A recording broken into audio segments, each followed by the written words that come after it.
Doctor Narayana group of institutions and iCreate degree college 100% placement మీ భవిష్యత్తుకి మాది భరోసా. నా పైన చేతపడి కూడా జరిగింది అని చెప్పి మీరు అన్నారు సార్. మీ పైన జరిగిన అక్రమ కేసులు వాటి గురించి అన్ని వివరాలు అందరికీ తెలుసు. దాని నుంచి మీరు కడిగిన ఒక ముత్యంలాగా ఎలా బయటపడ్డారో కూడా అందరికీ తెలుసు. అయితే ఈ చేతబడి చేపించిన వ్యక్తులు ఎవరు సార్? అది తెలియదండి. ఇప్పుడు కూడా అది చాలా ఇండస్ట్రీలో కూడా ఇప్పుడు కూడా బిజినెస్, ఫిలిం ఇండస్ట్రీ తర్వాత వాటిలంతా ఇప్పుడు జరుగుతూనే ఉన్నాయి ఇప్పటికీ. కేరళలో చాలా ఫేమస్ చోటాని కరే అని చెప్పి ఒక ప్లేస్ ఉంది సార్. అక్కడ ఈ చేతపడి చేసింది తీసేయడం చాలా మందికి తెలియదు. అంటే రకరకమైన మెథడ్స్, విచ్ క్రాఫ్ట్ అంటారు చూసారా, రకరకమైన ఇవి ఇంకా జరుగుతూనే ఉన్నాయి సార్. కేరళ వాళ్ళకి బాగా తెలుసు ఎట్లా దాన్ని ప్రయోగం చేయడం, ఎట్లా దాన్ని చేయడం, డల్ చేయడం, లేకపోతే మనస్పర్ధాలు తీసుకురావడం, అది ఇప్పుడు కూడా ఉందన్నమాట. అది అప్పట్లో నాకు అంటే కొందరు ఏం చెప్పారంటే కొంచెం టైంలో అంతా ఇది జరిగింది చెప్పేసరికి నేను కూడా తర్వాత అక్కడికి వెళ్ళిపోయి, అంటే వాళ్ళు ఏదో చేశారండి, ఏదో పూజ చేయాలన్నారు, ఏదో చేసాం, విడిపించాం, అయిపోయింది అన్నారు. ఓకే, అదేం నేను కాదు అని నేనేం చెప్పను. బట్ నేను ఏమి నమ్ముతానంటే నేను చెప్తున్నాను చూసారా, టైం అనేది, డెస్టినీ అనేది ఒక డిజైన్ పెట్టేసింది సార్. ఈ సంవత్సరం ఇది, ఈ సంవత్సరంలో ఈ నెల ఇది, ఈ నెలలో ఈ వారం ఇది, వారంలో ఈ రోజు ఇది, అది జరిగి తీరాలి, అది జరిగి తీరాలి సార్. అది నా ఎక్స్పీరియన్స్తో చెప్తున్నాను. మనం వేరే వాళ్ళ మీద చెప్పొచ్చు, వీడు తొక్కేసాడు, వీడు నొక్కేసాడు, వీడి వల్ల జరిగింది, వాడు. ఆ టైం అలా జరిపిస్తుంది. ఆ టైం కొందరితో చేయిస్తుంది.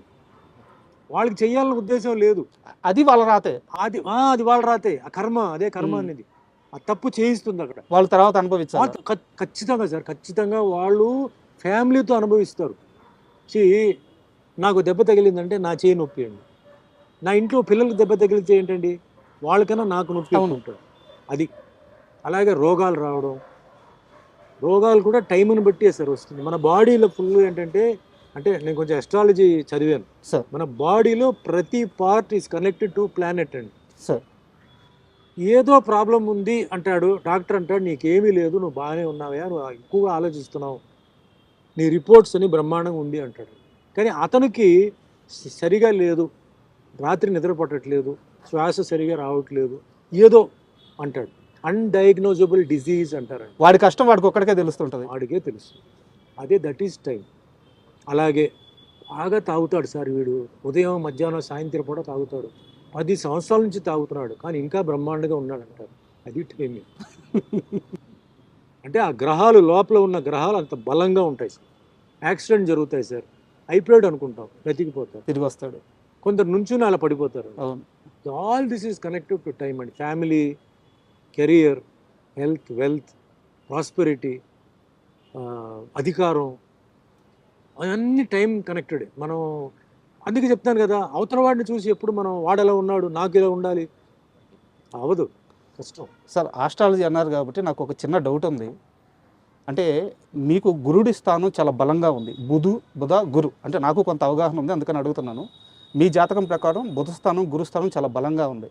అండ్ మీకే తెలియకుండా చిన్నప్పుడు ఒక ఆర్ట్ ఫామ్ నేర్చేసుకున్నారు, మార్షల్ ఆర్ట్స్. అంటే గురుగ్రహం బలంగా ఉన్న వాళ్ళకి ఆర్ట్స్ వచ్చేస్తాయి. ఖచ్చితంగా మీ జాతకంలో మీరు ఇండస్ట్రీలోకి ఒక ఆర్ట్ వైపు రావాలని రాసిపెట్టి ఉండాలి, కానీ మీ జాతకంలో అది లేదంట. అవును, ఎలా సార్? ఇది పూర్తిగా విరుద్ధంగా ఉంది. అదే పైవాడు అండి, ఇక్కడే వస్తుంది. ఇప్పుడు అన్నిటికన్నా శక్తి అనేది మహాశక్తి సార్. ఆ శక్తి ఏంటంటే, ఇప్పుడు మనిషి జాతకం రాస్తాడు సార్, జాతకాన్ని కూడా ఉల్టా తిప్పగలిగే శక్తి పైవాడు సార్. ఓకే, చాలామంది జాతకం చెప్తారు సార్, ఆ డెత్ అనేది ఎవడైనా కరెక్ట్గా చెప్పగలుగుతాడా? చెప్పలేడు. అదేంటి, వాడి జాతకం అయిపోయింది కదా, వాడు ఇంకా వాడు ఉన్నాడు ఏంటి, ఇంకా వాడు తిరుగుతున్నాడు ఏంటి అంటారు. పైవాడు అదే మిరాకిల్. మిరాకిల్ మీనింగ్ ఏంటంటే అది, వాడికి టైం అయిపోయింది. ట్రాజెడీ మీనింగ్ ఏంటి, అదేంటి అప్పుడే చనిపోయాడు, పాపం చిన్న వయసు, వాడికి ఇంకా మంచి భవిష్యత్తు ఉంది కదా, జాతకంలో అలా లేదు కదా. కర్మ. పెళ్ళి అయిన తర్వాత అన్ని జాతకాలు చూసి పెళ్లి చేస్తారు సార్ కదా. అవును, మ్యాచ్ అయిందా లేదా. అవును, చాలా ముహూర్తాన్ని బట్టి టైం తాళి కడతారు. అవును, ముహూర్తానికి ఫస్ట్ నైట్ పంపుతారు, అన్ని పంపుతారండి. ఎందుకు విడిపోతున్నారండి? పెద్ద పెద్ద వాళ్ళు చీప్గా చూడరు కదా జాతకాలు. అవును, పూర్వజన్మ కర్మ. ఆ పూర్వజన్మ కర్మలో బ్యాలెన్స్ ఉంటుంది, అది బెండ్ తీస్తుంది. ఎట్లా, పిల్లల ద్వారా. ఉమ్, ఎవడైతే తప్పు చేశాడో వాడేమనుకుంటాడు, నన్ను ఎవడేం పీకలేడు, నేను అది చేశాను ఇది చేశాను, వాడిని మోసం చేశాను అది అనుకుంటాడు. కానీ వాడికి ఒక మనసు ఉంటుంది కదా, దానికి అంతరాత్మ ఫీలింగ్ ఉంటుంది తెలుస్తుంటుంది. కదా, అవును. అది ఫీలింగ్ ఇవ్వాలి కదా. ఎవరి ద్వారా? పిల్లల్ని బెండి తీస్తే వాడు ఏడుపుతాడు, లేకపోతే వాడు ఏడవడు. సో ఆ కర్మ సిస్టమ్ అండి. You get what you give అంటారు. You give happiness, you get happiness. You give sorrow, you get sorrow. So ఆ కర్మ సిద్ధాంతం అక్కడ ఏంటంటే అది బుక్లో ఎంటర్ అయిపోతుంది. మీరు ఏ తప్పు చేసినా అది ఎంటర్ అయిపోతుంది. ఎప్పుడు ఇవ్వాలి, ఏ విధంగా ఇవ్వాలి, ప్లేట్లో ఇవ్వాలా, ఆకులో ఇవ్వాలా, ఎట్లా ఇవ్వాలి అనేది డిసైడ్ చేసి మీ కరెక్ట్ టైంకి పెడుతుందండి. సార్, మీ జైలు జీవితం గురించి, ఆ పరిస్థితుల గురించి మీరు చాలా ఇంటర్వ్యూలో మాట్లాడారు. నేను వాటి లోతుల్లోకి వెళ్ళట్లేదు సార్. ఆ అంశం మీద నాకు రెండు క్వశ్చన్లు ఉన్నాయి. ఇప్పటి వరకు ఎవరు అడగలేదు. 1985 మే 19 డేట్ తప్పైతే కరెక్టే. Correct. 19th. ఆ రాత్రి మీ ఇంటికి పోలీసులు వచ్చారు, మిమ్మల్ని తీసుకెళ్లారు, ఒక ఎఫ్ఐఆర్ వేశారు, అక్కడ ఉంచారు. సరే, దాని నుంచి మీరు ఒక 6 నెలల తర్వాత బయటపడ్డారు, జైల్లో చాలా కష్టాలు అనుభవించారు. ఇవన్నీ పక్కన పెట్టేద్దాం, ఎందుకంటే అందరికీ తెలుసు.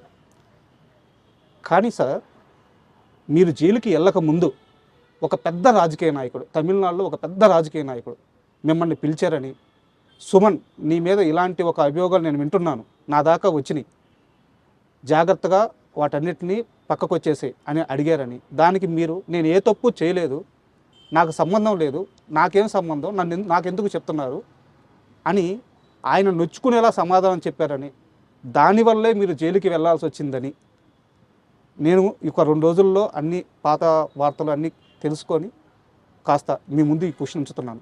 నిజమా అబద్ధమా? రాంగ్ అండి. Wrong. ఎవరు నన్ను పిలవలేదు, ఎవరు నాతో మాట్లాడలేదు, ఏ పెద్ద రాజకీయ నాయకుడు కూడా నా దగ్గరికి రాలేదు. It was all of a sudden అండి. సుమన్ జైలుకి వెళ్తారని సుమన్కి ముందే తెలుసు కదా? లేదు, తెలియదు. తెలిస్తే మేము జాగ్రత్తలు ఉంటాం. మీ వెనక పోలీసులు పడుతున్నారని, మీ కాల్స్ కానీ మీ మెసేజ్లు కానీ ఎవ్రీథింగ్ పోలీసులు ట్రాక్ చేస్తున్నారని మీకు తెలియదా? అక్కడ మెసేజ్ ఎక్కడ ఉంది ఆ టైంలో? కాల్స్ లేవు. అంటే మా ఐడ్రీమ్కి వచ్చినప్పుడు భానుచంద్ర గారు ఒక మాట చెప్పారు. ఒకరోజు రోడ్డు మీద ఆయన పోతా ఉంటే మీరు ఆల్ ఆఫ్ సడన్గా కార్ వేసుకొని వచ్చేసి, అప్పటికే అది న్యూస్ వచ్చేసిందండి. అది జరిగిన సెకండ్ డే ఏదో నాకు అరెస్ట్ అయింది. ఓకే, అంతే. అది ఆయన చేసిన సెకండ్ డేకి నాకు అరెస్ట్ అయింది సార్. అప్పటికి మనకి అంటే మనకున్న ఒక సర్కిల్ ఉన్నారు కదా, 2-3 days ముందు తెలిసిపోయింది. సర్కిల్ చెప్పారు ఓకే, ఇట్లా ఏదో అనుకుంటున్నారు ఇట్లా అన్నప్పుడు, ఇప్పుడు భయపడిపోయి కండిషన్ బెయిల్ తీసి లేకపోతే హై బెయిల్కి పోవడం లేదు. నేను I wanted it, let it come. I was prepared come what be. ఎందుకంటే అలా చేసినప్పుడు వేరే ఎవడో చేయాలనుకున్న వాడు ఇంకా దారుణంగా ఏదో ఒకటి చేస్తాడు. ఇప్పుడు ఇలా వెళ్ళిపోవడంతో ఏంటంటే వాడి మైండ్లో వేరే ఏదైనా ఉండుంటే అది వెళ్ళిపోయాడు లోపల, అమ్మయ్య నా ఇదే అనుకొని కొంచెం వాడు రిలాక్స్ అవుతాడు. అది అవలేదు అనుకోండి, ఇంకా వేరేదైనా వాడు చేయవచ్చు కదా. సో రాని చూద్దాం, నా టైం ఎలా ఉందో చూద్దాం, ఏం జరుగుతుందో చూద్దాం అని చెప్పి నేను ఐ ఫేస్డ్ ఇట్. నేనేమి పారిపోయి ఎవరి రికమెండేషను లేకపోతే ఎవరిది ప్రెషరు అట్లాంటిది ఏమి నేను ఇది అడాప్ట్ చేయలే. ఇట్స్ మ్యాటర్ ఆఫ్ టైం అండి, అంతే. రకరకంగా న్యూస్ ఉంటుంది అది ఇది అని, బట్ నా లెక్క ప్రకారం అది ఓన్లీ టైం. ఆ టైం వచ్చేటప్పటికి ఎవరో ఒకరు దాన్ని చేయిస్తారు. మంచి చెడు. 6 నెలల జైలు జీవితం అంటే చిన్న విషయం కాదు సార్. ఎందుకంటే 2 రాత్రులు జైల్లో ఉంటేనే మనిషి మానసికంగా కృంగిపోతాడు. పక్కన ఎవరు ఉండరు, అయిన వాళ్ళు ఉండరు, పలకరించే వాళ్ళు ఉండరు.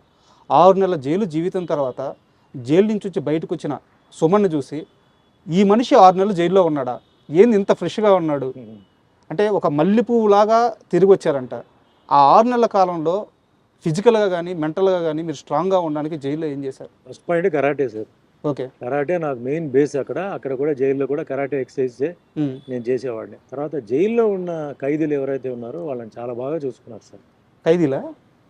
ఎప్పుడు నేను అందుకే సెక్యులరిజం అనేది నాకు చిన్నప్పుడు సెక్యులరిజం, నేను పుట్టింది హిందూ ఫ్యామిలీ, నా పక్క ఇల్లు ముస్లిమ్స్.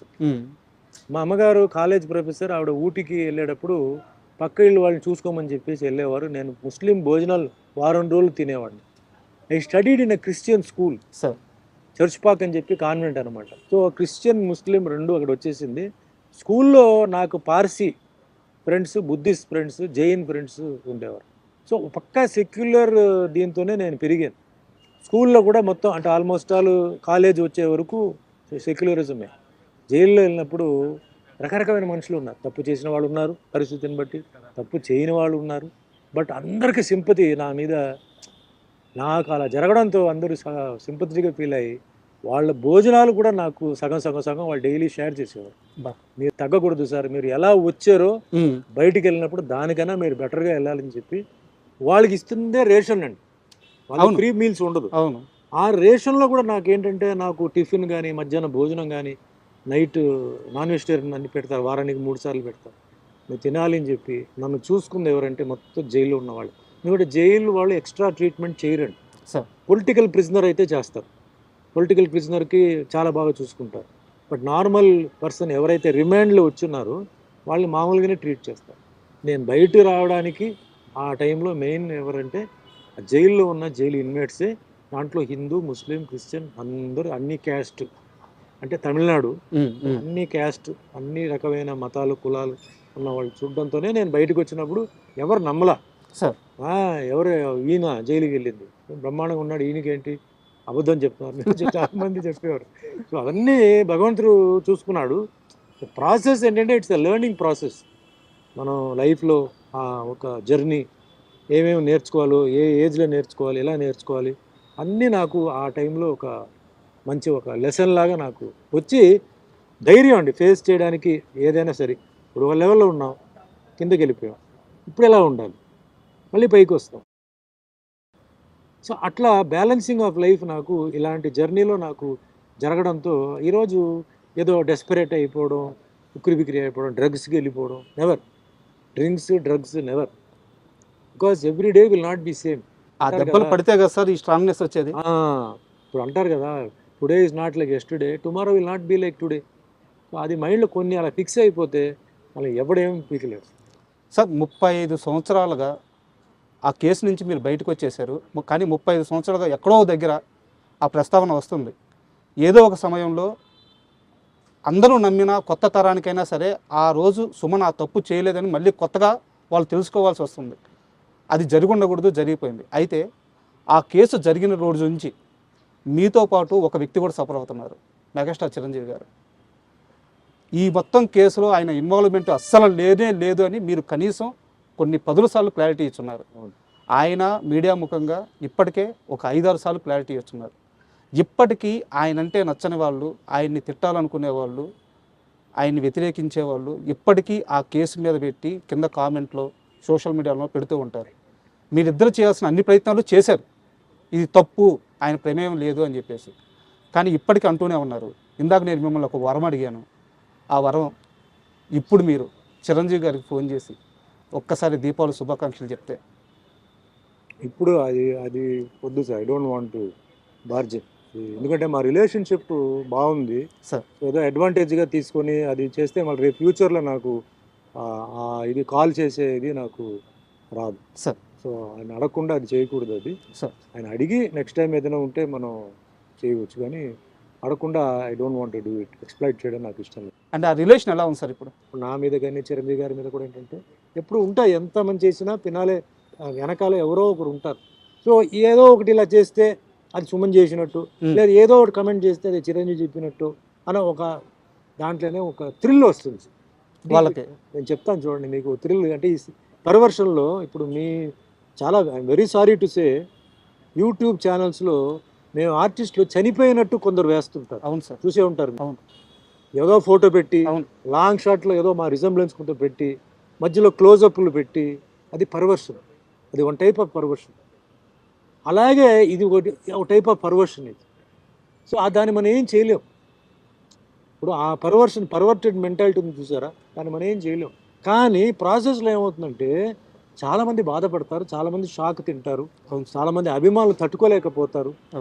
వాళ్ళు ఫోన్ చేసి మాకు అడుగుతుంటారు, సార్ ఏదో న్యూస్ వచ్చింది ఇట్లా అంటే వేరే హీరో మీకు తెలుసు కదా జరిగిందా సార్ అట్లా అంటారు. అదేంటి వాళ్ళు అంటారు అంటే ఛానల్ చూడండి, మెయిన్ టీవీ ఛానల్స్ చూడండి అంటే ఛానల్స్లో రాలేదు సార్ అంటే ఉండండి అని చెప్పి మళ్ళీ మేము ఎంక్వైరీ చేసి లేదు అదేంటి సార్ టీవీలో అట్లా చేస్తారేంటి అని బొమ్మ వేసి బాడీ చూపించంటే మీరు సరిగా చూడండి అయ్యా బాడీ ఎవరిది, అది ఏంటది, ఫోటో ఉండొచ్చు కట్ షాట్, అది అవును ఈ ఫోటో అది బాడీ, పాపం వీళ్ళు తెలీదు ఎడిటింగ్. అవును, అట్లా చాలా జరుగుతున్నాయి. సో అట్లా ఏంటంటే పాపం చిరంజీవి గారిని ఆ విధంగా ఇచ్చేయడం ఒక శాడిజం. అది ఆయన్ని ఏదో మెంటల్గా హ్యారెస్ చేయాలని వేరే రకంగా వాళ్ళు చేయలేకపోతున్నారు, కనీసం ఈ రకంగా చేయాలని చెప్పి పాపం చేస్తున్నారు. అంటే అంతకన్నా వర్స్ట్ ఫెలోస్ ఇంకెవరు లేరు. మరి నేను, చిరంజీవి గారు బెస్ట్ ఆఫ్ ఫ్రెండ్స్ అండి. మేము అప్పుడప్పుడు కలుస్తుంటాం, మాది గెట్ టుగెదర్ ఉంటుంది. మేము హ్యాపీగా సాయంత్రం 6 గంటల నుంచి ఉదయం 6 గంటల వరకు హ్యాపీగా మేము ఆడుకుని మా మొత్తం ప్రపంచాన్ని మర్చిపోయి మేము హ్యాపీగా మీ 80s బ్యాచ్ అందరూ 80s బ్యాచ్ మేము హ్యాపీగా ఉంటున్నాం. మాకు అలాంటిది ఏ ఫీలింగ్ లేదు. ఎవరి ప్రాబ్లం వాళ్ళది, ఎవరి సక్సెస్ వాళ్ళది. బట్ అక్కడ మటుకు ఏంటంటే వీఆర్ ఆల్ వన్. నేల మీద కూర్చుంటాం, పాటలు పాడతాం, డాన్స్ ఆడతాం. రజనీ గారు వస్తారు, అందరూ, జాకీ ష్రాఫ్ వస్తారు, భానుచందర్, మలయాళం ఆర్టిస్ట్ శరత్ కుమార్, అందరూ వస్తారు. మాది వేరే. అది అక్కడ డబ్బు, సక్సెస్ అదంతా ఉండదు. ఆ ఇయర్లో ఎవరైతే ఉన్నారో ఆ గ్రూప్ అనమాట. అట్లా. అండ్ మీరు ఇందాక ఈ యూట్యూబ్ ఛానల్స్ గురించి, వాటి గురించి, ఇప్పుడున్న జర్నలిజం గురించి ఒక మాట తీశారు కాబట్టి, ఈ మధ్యకాలంలో మీరు సినిమా ప్రెస్ మీట్లు గమనించుంటారు. మనకి వేరే రాష్ట్రాల నుంచి వచ్చిన హీరోలను పట్టుకొని మీరు హీరో మెటీరియల్ కాదు అని చెప్పడం, ఒక హీరోని పట్టుకొని ఉమ్నైజరా అని అడగడం, అంటే వాళ్ళ మనోభావాలు, వాళ్ళ ఆత్మస్థైర్యం, వాళ్ళ ధైర్యం అన్నీ దెబ్బతినేలాగా జర్నలిస్ట్ ప్రెస్ మీట్లో క్వశ్చన్స్ అడగడం మీ దాకా వచ్చుంటాయి అనుకుంటున్నాను. వచ్చింది. మీరు చూసిన సినీ జర్నలిజం ఎలా ఉండేది, ఇప్పటి సినీ జర్నలిజం ఎలా ఉంది? మేము అప్పుడు 75, 85, 95 సార్, అప్పుడు దాకా ఏంటంటే ఎల్లో జర్నలిజం ఉండేది సార్. ఎల్లో జర్నలిజం ఏంటంటే కొన్ని బుక్స్ దీనికోసం ప్రింట్ అయ్యేది. అది ఎక్కడ ప్రింట్ అవుతాయో తెలియదు, మార్కెట్లో ఉంటాయి. సెక్షువల్ స్కాండల్స్, ప్రొడ్యూసర్కి డైరెక్టర్కి ఏదో గొడవ, తర్వాత హీరో హీరోయిన్కి ఏదో పెళ్ళి అయిపోయిందని, లేకపోతే ఏదో ఇట్లాంటివన్నీ వచ్చేది. అది దానికి ఒక మార్కెట్ ఉండేది, అది కొనుక్కునేవారు చాలామంది. అది నిజం అనుకొని మళ్ళా సార్ ఆ ఫొటోస్ కూడా ఏంటంటే తలకాయ కట్ చేసి పెట్టడం. ఇప్పుడు కొన్ని హీరోయిన్స్ నేకెడ్గా ఉండేలాగా ఓకే, హెడ్ని కట్ చేసి, అది బాగా తెలిసేది హెడ్ కట్ చేసి పెట్టారని. మీ తరం కూడా చాలా ఇబ్బందులు పడ్డారు అప్పుడు అన్నీ ఉండేది సార్. బట్ అది ఒక గ్రూప్ వేరే. But good journalist were there. మంచి మేము జర్నలిస్ట్ అంతా మేము రెస్పెక్ట్ ఇచ్చాము సార్. మేము జర్నలిస్ట్ వస్తున్నారంటే లేచి నిలబడి కూర్చోమని చెప్పి భోజనాలు పెట్టి మాట్లాడి చేసాం. అంటే మంచి జర్నలిస్టులు ఉండేవారు. తర్వాత ఏమైంది, ఇలాంటి వాళ్ళు చేయడంతో ఏమైందంటే వాళ్ళ మీద కూడా అదే ముద్రపోయింది. అంటే ఇప్పుడు మీరు అన్న టాపిక్లో హీరోయిజం గురించి, పర్ఫార్మెన్స్ గురించి అది వేరే, ప్రైవేట్ మ్యాటర్స్కి పోవడం, పర్సనల్ మ్యాటర్స్కి పోవడం ఇది వేరే. ఒక దీంట్లో సరిగా యాక్ట్ చేయలేదంటే అడగడం తప్పులేదు. ఏంటి సార్ మీరు మంచి యాక్టర్ కదా, మీరు ఎందుకు దీంట్లో సరిగా చేయలేదు, తప్పులేదు. బట్ వేరే ఎఫ్ఐఆర్ గురించి అడగడం, నిజమా కాదా తెలుసుకోకపోవడం, చెప్పడం, ఒకసారి అలా అనేసిన తర్వాత నేను అలా అనుకోలేదు సార్, ఇదా, అది తప్పది. Journalism is a profession sir, దాన్ని జాగ్రత్తగా కాపాడుకోవాలి. కరెక్ట్ క్వశ్చన్స్ అడగాలి. మీకు ప్రూఫ్ ఉందా చూపించండి, అడగండి. ప్రూఫ్ లేకుండా అలా అన్నారు, ఇలా ఊహించుకున్నాం. ఇప్పుడు ఒక హీరో హీరోయిన్ ఉన్నారు సార్, వాళ్ళు క్లోజ్గా మాట్లాడుతున్నారంటే వెంటనే మనం వాళ్ళు ఇద్దరు లవ్లో ఉన్నారు, ఎఫ్ఐఆర్లో ఉన్నారు అనుకోకూడదు. అవన్నీ పోయింది. ఇప్పుడు జనరేషన్ కూడా చేంజ్ అయిపోయింది సార్. ఇప్పుడు అబ్బాయిలు అమ్మాయిలు బయట వెళ్తున్నారు, హోటల్కి వెళ్తున్నారు, తింటున్నారు, బయట టూర్స్కి వెళ్తున్నారు, పేరెంట్స్ వదులుతున్నారు, ఎవరి డిస్టెన్స్ వాళ్ళు మెయింటైన్ చేస్తున్నారు. స్టూడెంట్స్ని ఇప్పుడు చాలామంది మనం తప్పుగా అనుకుంటాం, రాంగ్ అది. వాళ్ళు they are thinking in a different way. మనకన్నా వాళ్ళు 100 times బాగా, అంటే ప్రొఫెషన్గా మనం ఎలా ఎదగాలి, ఫ్యూచర్లో నువ్వు ఏమవుతున్నావు, ఏం చదువుకుంటున్నావు, నీ ప్లాన్ ఏంటి, ఈ విధంగా ఆలోచించే వాళ్ళు ఉన్నారు. టూర్స్కి వెళ్తున్నాం. ఆ మధ్యలో కొంచెం అలాంటివి వచ్చి కొంచెం జర్నలిస్ట్ మీద కొంచెం బ్యాడ్ వచ్చింది. జర్నలిస్ట్ని అవాయిడ్ చేయాలని చెప్పి కొన్ని వచ్చింది. కొన్ని జర్నలిస్ట్ మీద కూడా ఏంటంటే కొందరు వాళ్ళు మిస్బిహేవ్ చేయడం, వాళ్ళు మాట్లాడడం తెలియక ఏదో అంటే 10 మంది ముందు మనం అడిగితే అని చెప్తాం, అక్కడతో మేము కట్ చేసేస్తాం కదా, మేము ఎంకరేజ్ చేయం కదా. సో జర్నలిస్ట్ అనేది ఇట్స్ ఎ గ్రేట్ ప్రొఫెషన్. అది కరెక్ట్గా హ్యాండిల్ చేయాలి. కరెక్ట్గా చేస్తే ఎప్పటికీ మర్యాద ఉంటుంది, ఎప్పటికీ రెస్పెక్ట్ ఉంటుంది. లేకపోతే ఆ రెస్పెక్ట్ పోతుంది సార్.